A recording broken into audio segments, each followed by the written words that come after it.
An edible forest garden is a layered garden or designed landscape that incorporates perennial groupings of plants to imitate a low-maintenance natural forest. This project came about when the Center for Food Systems and Sustainability had their initial seed funding grants, and we were interested in kind of using it as an opportunity to jumpstart some of the ideas we'd come up with related to the children's campus, and also get more into kind of different ideas of what food production can be. We're not specific to food, not specific to environmental sustainability, but really thinking about how the food system can be done in a way that's more sustainable for society.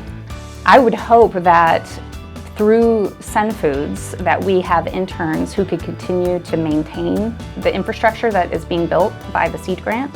We can become an organization that provides internships and opportunities for undergraduates to be involved. The process that the design interns went through for this project was really intensive and full kind of immersement in what it means to be a landscape architect or a landscape designer. They really had to get to know the client, observe the needs of the client. Right here I created a garden in which children can go in and have some experience going through these gardens, and so they have like some place to be at. This project was a really good opportunity for me to learn about native species. I have been learning about these ecosystems that we create. Already we are seeing the kids start to benefit from the establishment of this garden. They've seen 2 new species of butterfly since the garden was established. This is one of the first experiences for us with all of our age groups where we are creating yes environments. So the actual edible gardens are a part of their play spaces, they're not separated.